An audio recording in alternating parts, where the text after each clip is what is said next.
నమస్కారం అండి. మనం ఇప్పుడు డి కామేశ్వర్ గారు రచించిన ఇది కథ కాదు అనే కథను విందామా? ఇది కథ కాదు, కటిక నిజం. నిజ సంఘటనకు మెరుగులు దిద్దిన కథ. కన్న కడుపు తీపి కంటే ఆకలి ఎక్కువదని, తల్లి పిల్ల మధ్య ఉండాల్సిన అనుబంధాలను కూడా దుర్భర దారిద్ర్యం జయిస్తుందన్నది.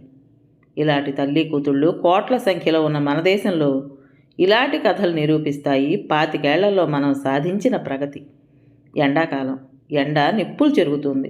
12 గంటల సమయం. బయటికి రావడానికే భయం వేసే వేడి. కర్టెన్లన్నీ లాగి గదిలోకి ఎండపొడ రాకుండా చేసుకుని ఫ్యాన్ వేసుకుని నోరెండుకుపోతున్నప్పుడల్లా ఫ్రిడ్జ్లో నీళ్లు తాగుతూ వేడికి ఆపసోపాలు పడుతూ పుస్తకం చదవాలని తాపత్రయపడుతున్నాను. ఆ వేడికి ఒక్కకి కనీసం పుస్తకం కూడా చదవలేకపోతున్నాను. ఉన్నట్లుండి బయట పెద్ద గోల, ఏడుపు. అమ్మోయ్ బాబోయ్ అంటూ గోల గోల, పెద్ద కేకలు, ఏడుపు. చప్పున తలుపు తీసి బయటికి వెళ్ళాను. మా ఇంటి ముందు అప్పటికే ఓ గుంపు తయారైంది. 10 ఏళ్ల పిల్ల పెద్దగా గోడుగోడున ఏడుస్తుంది. ఓ ఆడమనిషి ఆ పిల్లని చింతబరికతో బాదుతుంది. జుట్టు పట్టుకు గుంజి గుంజి ఎత్తి కొదేస్తుంది. కాలితో తన్నేస్తుంది. ఆ పిల్ల చేతిలో ఉన్న కట్టెల మోపును లాక్కోవాలని ప్రయత్నిస్తుంది. నోటికి రాని బండబూతులు తిడుతోంది. అన్ని దెబ్బలు తింటున్న ఆ పిల్ల ఆ కట్టెల మోపును వదలడం లేదు. నే తెస్తానే అమ్మోయ్, కొట్టకే అమ్మో, నేనీనే బాబోయ్ అంటూ దెబ్బలకి చేతులు అడ్డం పెట్టుకుంటూ ఉంటే ఆ సందులో ఆడది కట్టెల మోపు లాక్కోవాలని ప్రయత్నించేంతలో ఆ పిల్ల మళ్ళీ మీదపడి ఆ మోపు లాక్కుంటోంది. వదలయే నంచికానా, వదులుతావా నేదా? నీ చేతులు ఎరగా, నిన్ను ఇవాళ చంపేస్తా నంచి కూతుర, వదులు ముందు. ఒంట్లో ఓపిక లేదు, నీ అంత ఎత్తు మోపు ఎలా ఎత్తుకొస్తావే, వదులుతావా లేదా అంటూ మళ్ళీ బాధింది.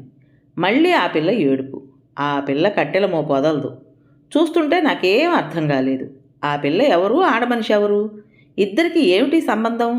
ఆ పిల్ల తనంత బరువున్న కట్టెల మోపు మోయలేని బరువున్నా అది మోసుకొస్తానని ఎందుకు ఏడుస్తుంది? ఆ కట్టెల మోపు ఇయ్యమని ఆడది ఎందుకు కొడుతోంది? ఆ కట్టెల మోపు ఎవరిది? వాళ్ళిద్దరూ ఏమవుతారు? ఏమీ అర్థం కాక గుమ్మం దిగి గేటు దగ్గరకు నడిచాను.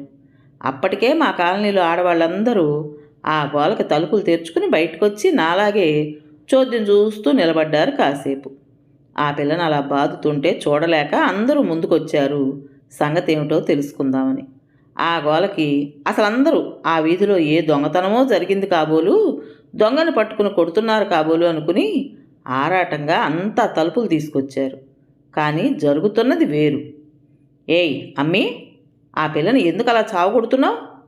చస్తుందనుకుంటున్నావా, బ్రతుకుతుందనుకుంటున్నావా అంటూ కేకలేశాను. అసలు నీవెవరు? అది నీకేమవుతుంది? దాన్ని ఎందుకు అలా కొడుతున్నావు అంటూ మా పక్కింటి ఆవిడ ముందుకు వెళ్ళి అడిగింది. అందరూ గుమ్మం దిగి రోడ్డు మీదకి వచ్చారు. నిప్పులు చెరిగే ఆ ఎండలో కాళ్ళకి చెప్పులైనా లేకుండా కాళ్ళు బొబ్బలెక్కేంత ఆ వేడిలో ఆ పిల్ల నల్ల శరీరం కూడా ఎండకో ఏడుపుకో దెబ్బలకో ఎర్రబడిపోయింది. ఏడ్చి ఏడ్చి వగరుస్తూ ఆయాసపడిపోతుంది. వాళ్ళంతా చెమటలు కారిపోతున్నాయి. అట్టలు కట్టిన జుట్టంతా పీకటంతో చీకేసిన తాటిపండులా ఉంది. కొట్టి కొట్టి అలిసిపోయి కాబోలు వగరుస్తుంది. మేమందరం గుమి కొట్టం చూసి కొట్టడం ఆపింది. ఆ పిల్ల ఆ మండుటెండలో నడి రోడ్డు మీద ఆ కర్రల మోపును కౌగలించుకుని దాని మీద వాలిపోయి వెక్కుతుంది. ఏడవడానికి ఇంకా ఓపిక లేనట్టు ఊ ఊ అమ్మో బాబోయ్ అంటుంది సన్నగా.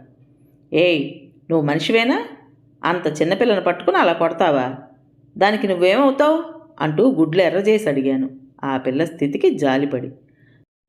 నా కూతురే అమ్మగారు, మొండినంజ, చూడండి, ఇన్ని దెబ్బలు తిన్నా మాట ఎనదు, మోపొగ్గదు. ఎంటరాయే ఎత్తుకునంటే ఎత్తుకోనీదు. ఏడ్సేయమంటారు చెప్పండి కొట్టక అంది అందరి వంక చూస్తూ నా తప్పేమీ లేదన్నట్టు చూసింది. దాని మాటలకు అర్థం బోధపడలేదు నాకు. సొంత కూతురే అంటుంది.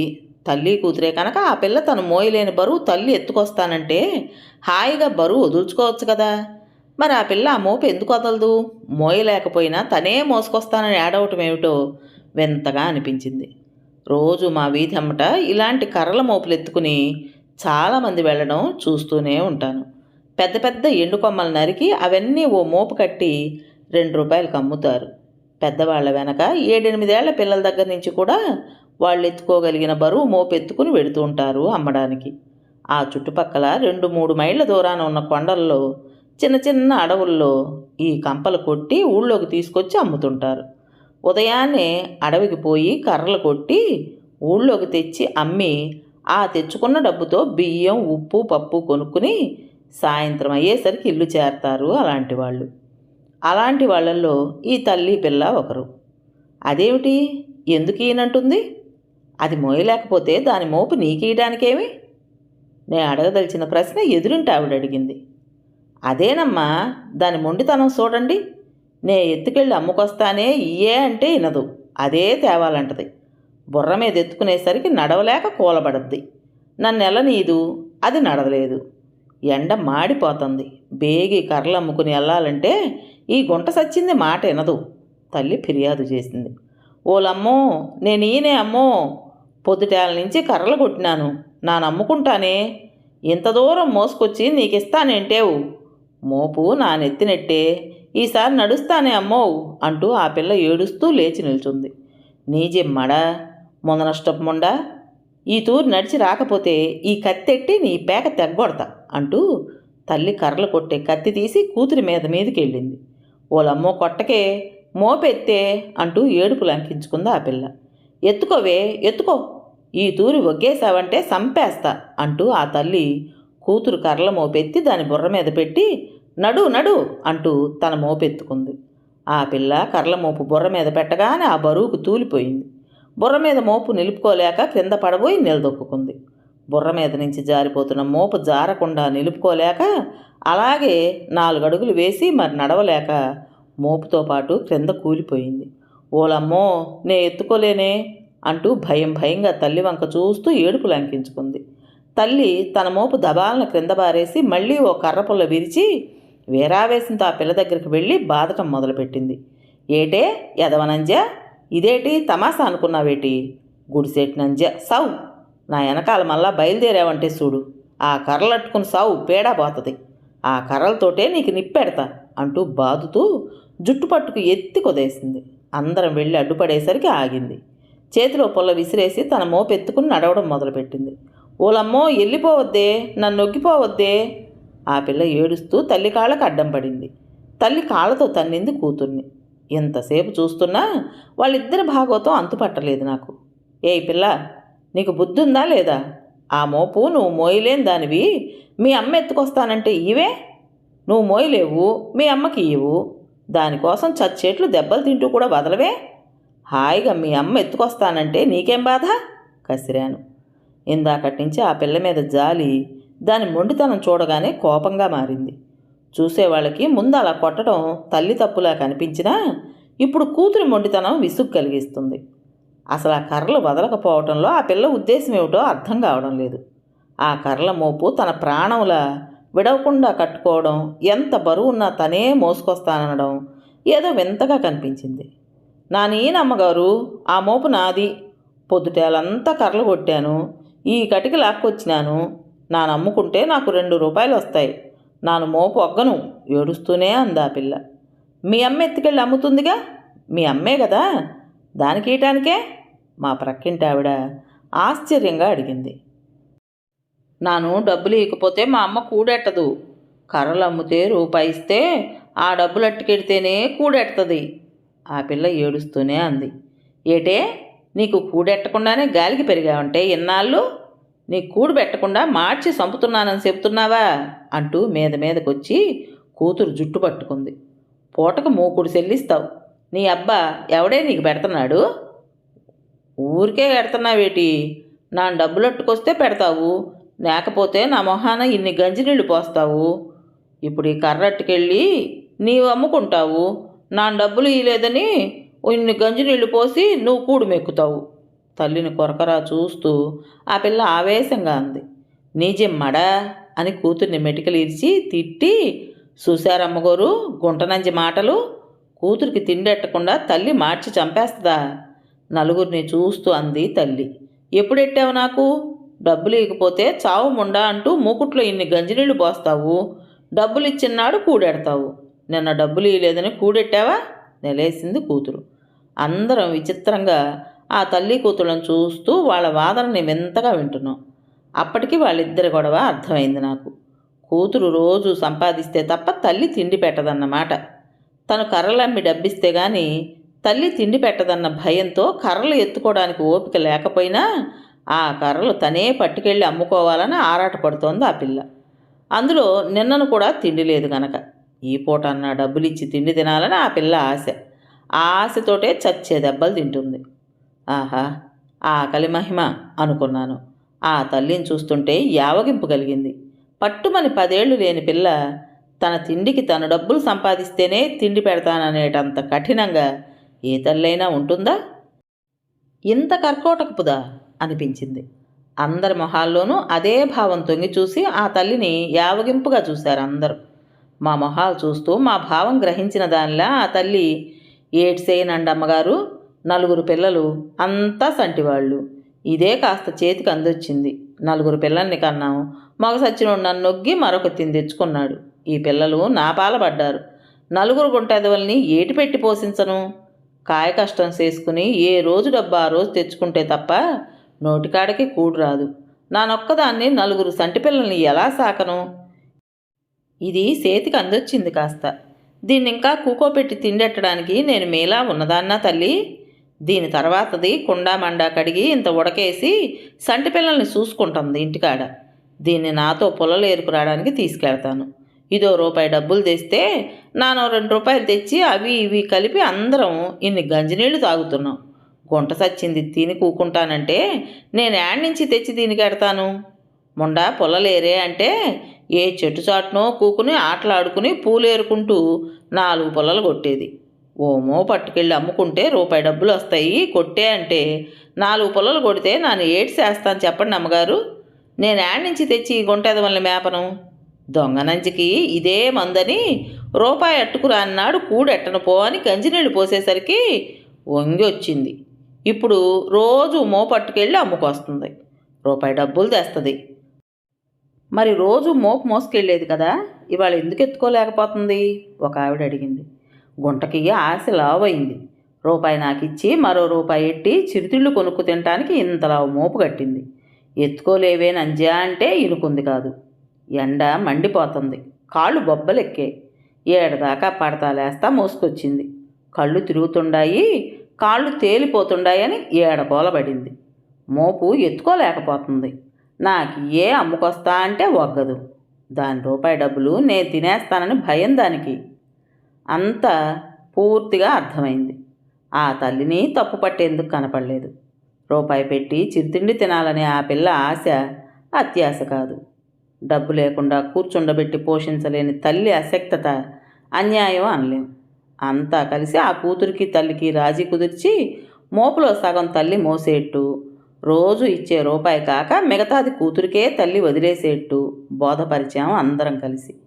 కూతురి మోపులో సగం కర్రలు తన మోపులో కట్టుకుంది తల్లి. మిగతా సగం మోపు ఎత్తుకుని పిల్ల బయలుదేరింది. వెధవలు, అలగా వెధవలు. తల్లి కూతురు చూడు రూపాయి డబ్బుల కోసం ఎలా కొట్టుకు చస్తున్నారో అంది ఎదురింటావిడ. ఆవిడ మొగుడికి 1000 రూపాయల జీతం.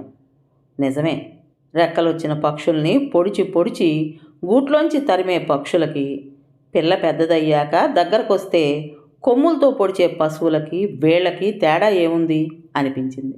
అందరం లోపలికి వెళ్ళిపోయాం. అంతలో కాన్వెంట్ బస్సు వచ్చి ఆగింది. పిల్లలంతా బిలబిల్లాడుతూ దిగారు. మా రవి దిగొచ్చాడు. అయ్యయ్యో, ఏమిట్రా మొహం అలా మాడిపోయిందేమిట్రా? ఈ చెమటలేమిట్రా? ఏం స్కూల్లో సగం ఎండాకాలం అయ్యేదాకా సెలవులు ఇయ్యరు. ఈ పిల్లలు ఈ మండుటెండలో మసిబొగ్గుల్లా తయారవుతున్నారు అని విసుక్కుంటూ గబగబా వాడిని ఇంట్లోకి తీసుకెళ్ళాను. ఫ్యాన్ వేసి కూర్చోబెట్టాను. ఫ్రిడ్జ్లోంచి చల్లని నీళ్లు తీసిచ్చాను. వాడి యూనిఫామ్ బూట్లు విప్పి చన్నీళ్లతో ఒళ్ళు కడిగి బట్టలు మార్చి కడుపు నిండా పెరుగు అరటిపళ్ళు అవి వేసి అన్నం పెట్టాను.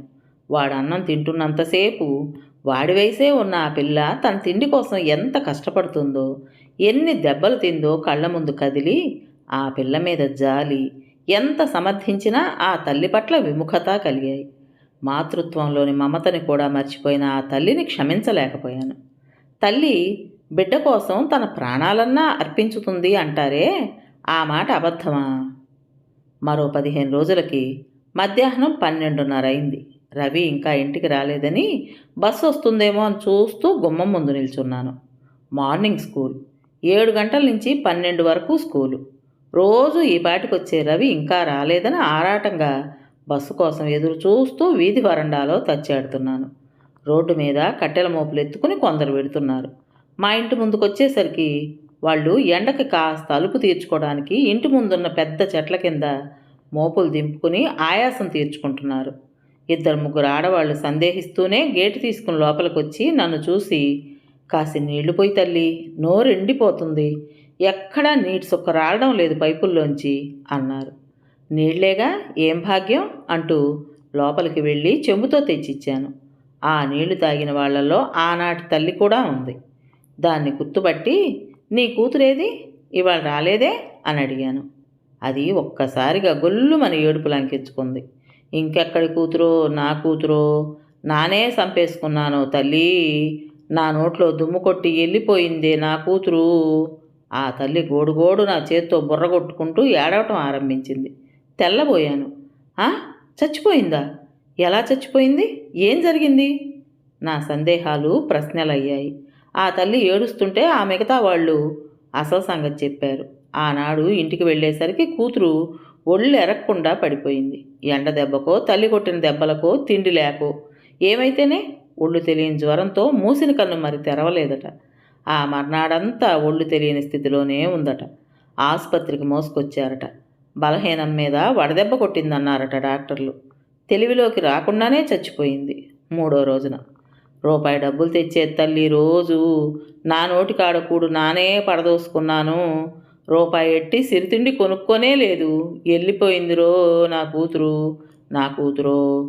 ఏడుస్తున్న ఆ తల్లిని మిగతా వాళ్ళు మందలిస్తూ ఓదారుస్తూ తీసుకెళ్ళిపోయారు బయటికి. కూతురు చచ్చిపోయినందుకంటే ఆ కూతురు తెచ్చే రూపాయి పోయినందుకు ఎక్కువ ఏడుస్తున్నట్టుగా ఉంది దాని ఏడుపు. ఇదేం తల్లి, చచ్చిపోయిన ఆ పిల్ల మీద జాలి కలిగింది కానీ రోజు చస్తూ బ్రతికే ఈ తల్లి మీద నాకప్పుడు జాలి అనిపించలేదు. 1 గంట అవుతున్నా బస్సు జాడ లేదు. బస్సు ఎందుకు రాలేదో అన్న ఆదుర్దా ఒక పక్క, పిల్లాడు ఎండలో ఆకలితో ఏమయ్యాడో అన్న ఆందోళనతో ఆరాటంగా ఇంట్లోకి బయటికి 10 సార్లు తిరుగుతూ ఆరాటపడ్డాను. ఏం చెయ్యను? టైం గడిచిపోతుంది. బస్సు పాడైందా?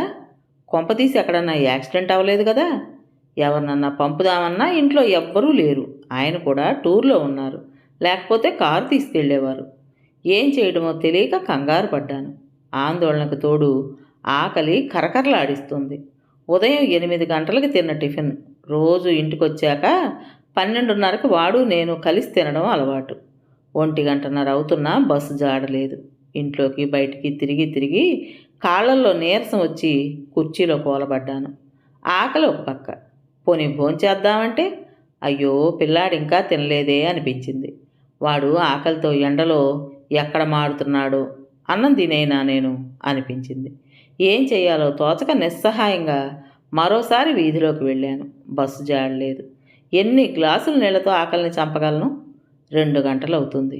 వాడంటే ఉదయం పాలు తాగాడు, ఎగ్ తిన్నాడు, టిఫిన్ తిన్నాడు. మధ్యలో ఇంటర్వెల్లో తినడానికి శాండ్విచెస్ ఇచ్చాను. నేను ఉదయం 8 గంటలకు తిన్న ఇడ్లీ తప్ప ఏం తిన్నాను? స్కూల్లో ఏదైనా ప్రోగ్రాం ఉందేమో. ఏవేవో ఆలోచనలతో 2 గంటలు కొట్టడం విని ఇంకా ఆకలికి ఆగలేక నన్ను నేను సమర్థించుకుంటూ కంచం ముందు కూర్చున్నాను. వాడు రాలేదనే ఆరాటంలోనే ఏదో ఇంత తిన్నాననిపించుకుని లేచానో లేదో బస్సు వచ్చి ఆగింది. బస్సు త్రోవలో పాడైందమ్మా అంటూ వాడు వచ్చాడు. వాడి మొహం చూస్తుంటే అప్పటికి ఆకలి చల్లారిన నాకు పసిపిల్లాడు తినకుండా నేను తినడం ఏదో తప్పు పని చేసినట్టు అనిపించింది. అమ్మా, నీ అన్నం తినేసావా అప్పుడే అని రవి అడిగేసరికి గిల్టీగా ఫీల్ అయ్యాను. ఆ క్షణంలో అప్రయత్నంగా కర్రలమ్మి మొహం కనిపించింది. ఎండలో మైళ్ళకి మైళ్ళు నడిచి కర్రలు అమ్ముకుని పిల్లలకి గంజినీళ్లు పోసే ఆ అమ్మ కంటే నేనెందులో ఎక్కువ అనిపించింది. ఇంటి పట్టున నీడలో సుఖంగా కూర్చున్న నేను ఆకలికి 1 గంట కంటే ఎక్కువ ఆగలేక పిల్లాడికి పెట్టకుండానే నా కడుపు నింపుకున్న నేను మాతృత్వం గురించి, మమతలు, అనుబంధాల గురించి మాట్లాడటం కన్నా హాస్యాస్పదం ఏముంటుంది? అన్నీ సవ్యంగా ఉన్నంతసేపే ఆప్యాయతలు, అనుబంధాలు అన్న నిజం గుర్తించలేని నాకు ఆ తల్లి ముందు నిలబడే అర్హత ఉందా అనిపించింది. కథ పేరు ఇది కథ కాదు. రచించిన వారు డి. కామేశ్వరి గారు. విన్నారు కదండి. మరి ఈ కథ మీకు నచ్చిందా? నచ్చినట్టయితే లైక్ చేసి మరో నలుగురికి షేర్ చేయండి. అలాగే ఇంత మంచి కథను మనకు అందించిన రచయిత్రి గారికి మనందరి తరపున మనస్ఫూర్తిగా ధన్యవాదాలు తెలియజేసుకుంటూ, కొత్త వాళ్ళు కనుక మన ఛానల్ని చూస్తున్నట్లయితే తప్పకుండా సబ్స్క్రైబ్ చేసుకోండి. రేపు మరో మంచి కథతో మీ ముందుకు వస్తాను. అప్పటి వరకు ఉంటానండి.